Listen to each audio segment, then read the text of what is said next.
بسم اللہ الرحمن الرحیم۔ بڑی پیاری حدیث ہے، اس کو اول سے لے کے آخر تک آپ نے سننا ہے، انشاءاللہ عز و جل روح کو سکون ملے گا۔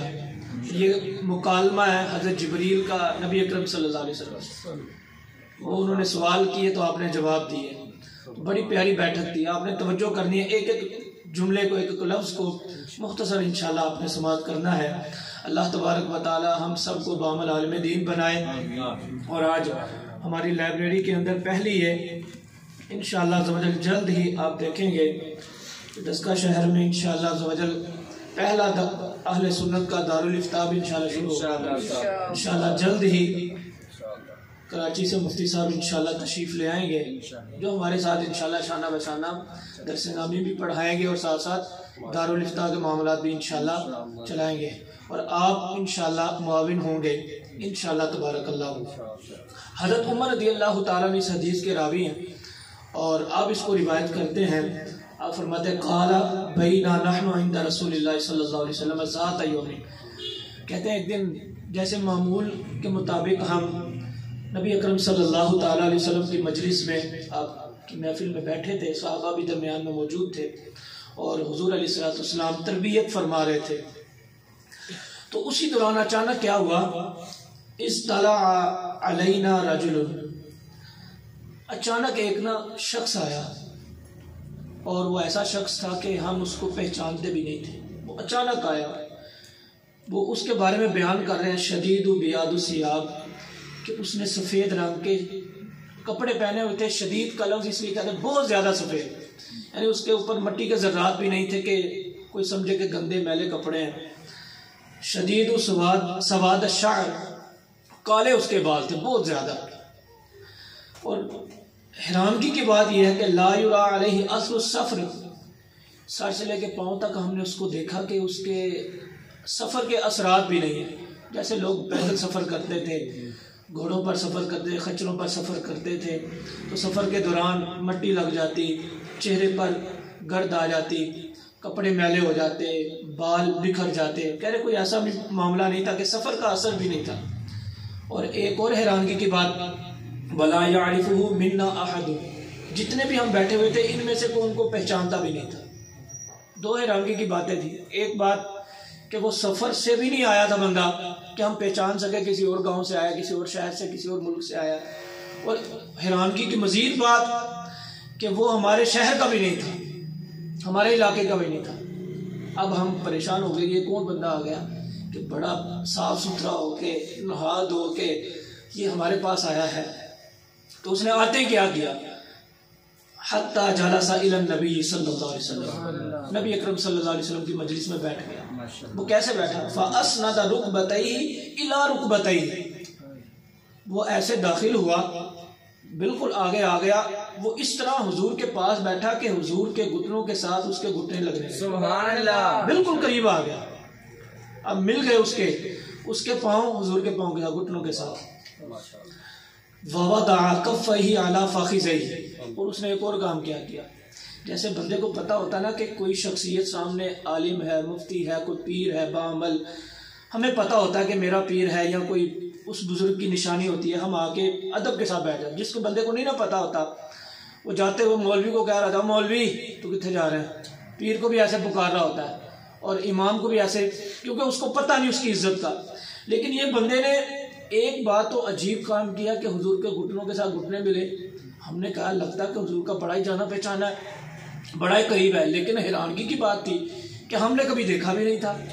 اور پھر اس نے کیا کیا، بڑے ادب کے ساتھ، جیسے اتحیات میں نہیں بیٹھتے ہاتھ رکھ کے، وَوَضَعَ كَفَّيْهِ عَلَى فَخِذَيْهِ، اس نے دونوں ہاتھوں کو ایسے اتحیات کی شکل کی طرح جو ہاتھ رکھ لیے، جیسے بندہ بڑا با ادب ہوتا ہے۔ اتحیات نماز کے اندر با ادب طریقے سے بیٹھنے کو کہا جاتا ہے، اس لیے ہمارے بزرگ فرماتے ہیں جب کسی عالم کے پاس، کسی بزرگ پیر کے پاس جائیں تو کوشش کریں دوزانوں ہو کر بیٹھیں۔ وہ کیوں کہ اتحیات میں ہم اللہ کی حمد بیان کر رہے ہوتے ہیں، اللہ کی بڑائی بیان کر رہے ہوتے ہیں، تو اس لیے بزرگ ہیں، عالم ہیں، تو باادب طریقے سے بیٹھنا ہوتا ہے۔ اب یہاں تک عجیب و غریب معاملہ تھا، ہمیں جرت بھی نہ ہوئی ادب مصطفیٰ صلی اللہ علیہ وسلم کی وجہ سے کہ ہم پوچھ سکیں یا رسول اللہ یہ کون بندہ ہے کہ یہ آپ کے قریب آ کر بیٹھا اور باادب طریقے سے بیٹھا، اور یہ ہمارے شہر کا بھی نہیں ہے، ہمارے علاقے کا بھی نہیں ہے، ہم خاموش رہے ادب مصطفیٰ صلی اللہ علیہ وسلم کی وجہ سے۔ تو اس نے آتے ہی نہ بیٹھتے ہی اس نے سوال کیا، وقال یا محمد صلی اللہ علیہ وسلم، کہنے لگا محمد صلی اللہ علیہ وسلم اخبرنی عن الاسلام، مجھے نا اسلام کے بارے میں بتائیے، مجھے اسلام کے بارے میں بتائیے کہ اسلام کیا ہے۔ اب ہم خاموش رہے۔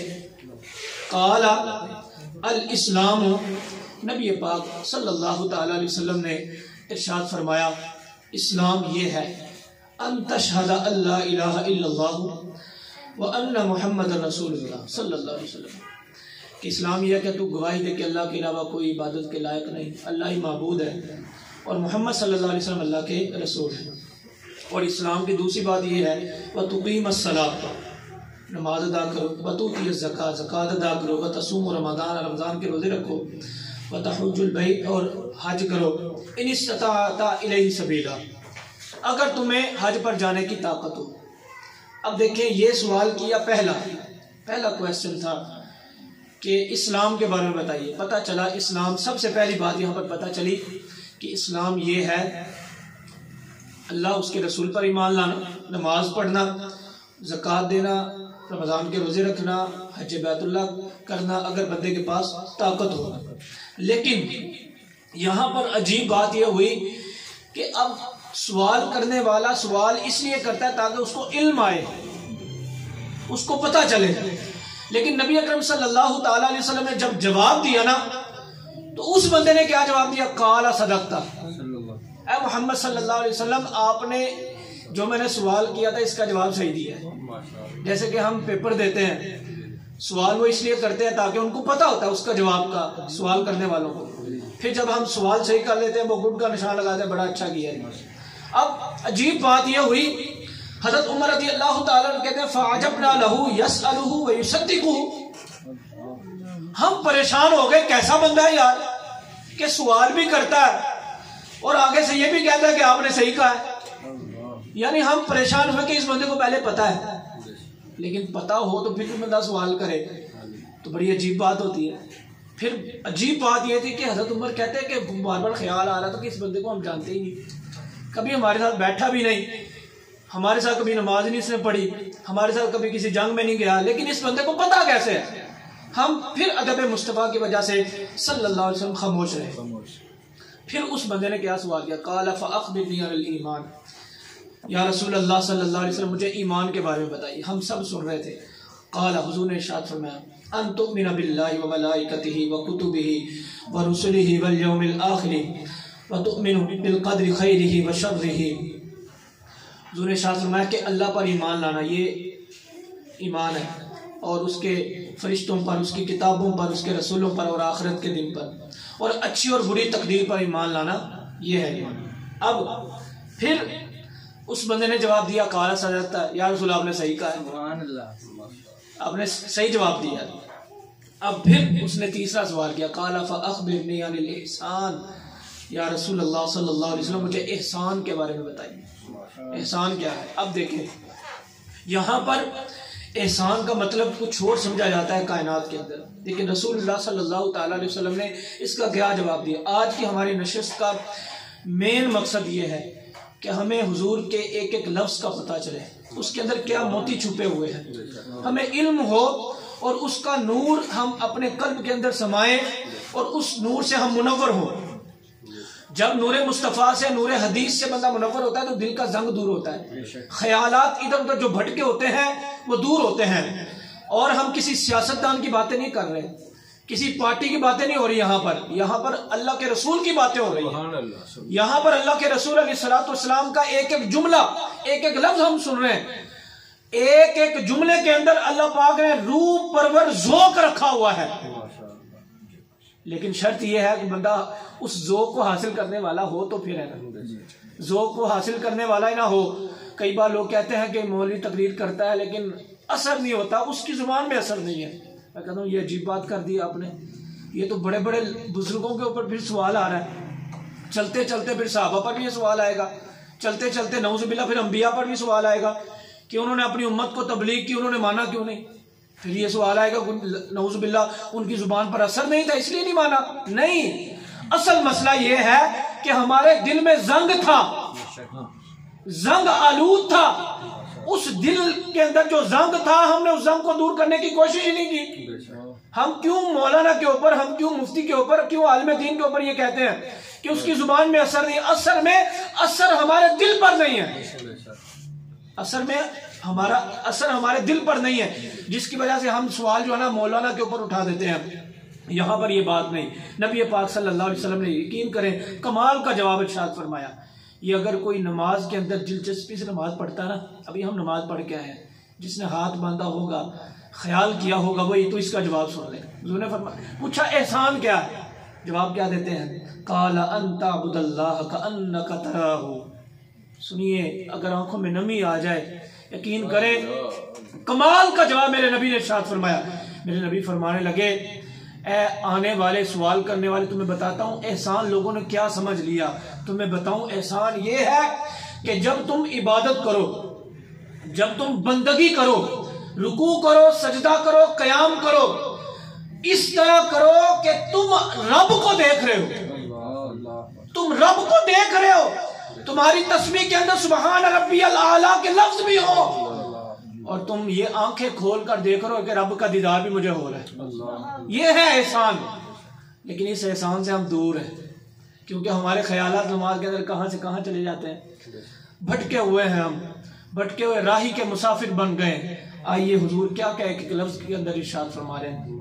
پھر میرے نبی نے، یہ تو درجہ تھا اپنی امت کے لیے، وہ جو بڑے لوگ ہیں، قوس، قطب، ابدال، قلندر، سیدنا ابوبکر صدیق جیسے، مولا علی جیسے، عمر فاروق، عثمان غنی جیسے. لیکن میرے نبی کو یہ بھی پتا تھا کہ میری امت آئے گی، وسوسے آئیں گے، ان کو خیالات آئیں گے، کبھی کہیں بھٹک جائیں گے، کبھی کہیں بھٹک جائیں گے. حضور نے پھر تھوڑا سا کم کر دیا، فرمایا یہ تو درجہ ہے احسان کا سب سے اعلیٰ، کمال والا، کہ تم سجدے کے اندر سبحان ربی الاعلیٰ پڑھو، پڑھتے ہوئے اللہ کا دیدار کر رہے ہو. یہ سب سے اعلیٰ درجہ ہے. اس کو روحانیت کہتے ہیں، یہ بزرگوں کی زبان کے اندر. لیکن میرے نبی نے ارشاد فرمایا فَإِن لَمْ تَكُنْ تَرَاهُ فَإِنَّهُ يَرَاكَ. اگر تمہیں یہ گمان ہونا یہ نہیں مجھ سے ہو سکتا کہ میں اللہ کا دیدار کر سکوں، میرے وسوسوں کے اندر، میرے خیالات کے اندر تو بڑی بڑی باتیں ہیں، میں کہاں بھٹکا ہوا ہوں. تو میرے نبی فرمانے ہیں کہ جب تم سجدہ کرو نا، عبادت کرو، تو یوں سمجھ لو کہ اللہ مجھے دیکھ رہا ہے. یہ دیکھیں، یہ دونوں درجے، یہ اگر پہلا درجہ ہو جائے یہ تو بڑا کمال کا ہے. اب اس پر کلام بڑا ہو سکتا ہے، بزرگوں کی زبان پر بڑے کمال کی باتیں ہو سکتی ہیں. یہاں پر ایک بات تو یہ کہ تم سجدہ کرو کہ ایسے سجدہ کرو کہ اللہ کو دیکھ رہے. مولا علی فرماتے ہیں میرا اس وقت تک سجدہ ہی پورا نہیں ہوتا ہے جب تک میں اللہ کا دیدار نہ کروں. دیکھیں آج ہمیں دنیا کے خیالات ہیں، دنیا کے چکر ہیں، لیکن رسول اللہ نے ہمارے لیے، ہماری فکر کرتے ہوئے کہا چلو تم ایسا نہیں کر سکتے ایسا کر لو، سجدہ ایسا کرو کہ اللہ مجھے دیکھ رہا ہے. کیونکہ یہ جب بندے کے ذہن میں خیال پیدا ہوگا نا، جیسے مثال کے طور پہ ہم اپنے والد کے سامنے غلط کام نہیں کرتے، بڑے بھائی کے سامنے، استاد کے سامنے کوئی ایسا کام نہیں کرتے. جو استاد کے سامنے، والد کے سامنے بے ادبی والا معاملہ کرتا ہے وہ تو بالکل ہٹ درم ہوتا ہے نا، زنگ آلود اس کا دل ہوتا ہے. لیکن اکثر اوقات ہم نہیں کرتے، جو کرتا ہے وہ علیحدہ چیز ہے، ہم نہیں کرتے. کیوں؟ مجھے دیکھ رہا ہے یار، مجھے دیکھ رہا ہے، اس کے سامنے ایسا عمل نہیں کرتے. تو پھر ہم کیا کرتے ہیں، استاد کے سامنے کوئی بھی کام کرنا ہونا تو اچھے طریقے سے کر لیتے ہیں، بڑی دلچسپی کے ساتھ. والد کے سامنے کوئی کام کرنا بڑے اچھے طریقے سے کہ والد صاحب دیکھ رہے ہیں مجھے، جو ادب والا بندہ ہے. لیکن ایک بات یاد رکھیں، یہ تو سمجھانے کے لیے بات ہے، یہ ابا کی بات ہے، بڑے بھائی کی بات ہے، استاد کی بات ہے، یہ تو دنیا کی باتیں ہیں. اگر بندہ نماز کے اندر یہ خیال کرے، چلو یہ نہیں کہ میں اللہ کو دیکھ رہا ہوں، کم سے کم یہ خیال کرے کہ اللہ مجھے دیکھ رہا ہے. یقین کریں نماز کے اندر خیالات آئیں نا، یہ وسوسے جو بھٹکے ہوئے ہیں، خیال ہو جب بندہ الحمدللہ رب العالمین بندہ پڑھے، اس کے اندر یہ ہو کہ میں یہ کیا کہہ رہا ہوں، رب کی تسبیح پڑھ رہا ہوں، اللہ کی حمد بیان کر رہا ہوں، الرحمن الرحیم، وہ رحمان رحیم ہے. توجہ ہو آیات کی طرف، الفاظ کی طرف، تسبیحات کی طرف، تو بندہ پھر صحیح طریقے سے نماز پڑھتا ہے. بہرحال یہ موضوع بڑا طویل ہے، میں دعا کرتا ہوں اللہ مجھے بھی اور آپ کو بھی وسوسوں سے دور رہ کر نماز پڑھنے کی توفیق عطا فرمائے، ہر عبادت میں رب تعالیٰ اخلاص عطا فرمائے۔ آگے اللہ تبارک و تعالیٰ کہ حبیب علیہ السلام سے جو سوال کیا گیا، قال فاخبرنی عن الساعہ، اس بندے نے پوچھا یا رسول اللہ مجھے بتائیے قیامت کب قائم ہوگی۔ اب یہاں پر حضور نے بڑا دلچسپ جواب عطا کیا۔ حضرت عمر رضی اللہ تعالیٰ عنہ بڑے ششدر حیران رہ گئے اس جواب سے کہ پہلے تو جوابات تھے وہ بھی کمال کے تھے، لیکن یہ جواب بڑا عجیب تھا۔ کیا؟ قال مل مسئول عنها بأعلم من السائل، حضور نے ارشاد فرمایا سوال کرنے والے جو تم یہ سوال کر رہے ہو نا قیامت کا، مجھ سے بہتر تم جانتے ہو۔ اب حضرت عمر کہنے لگے یہ بات جب حضور نے کہی نا تو ہم سوچنے لگے اللہ ہے حضور کا بڑا قریبی ہے، وہ ایسا قریبی ہے کہ جیسا لگتا کوئی قریبی نہیں ہوگا۔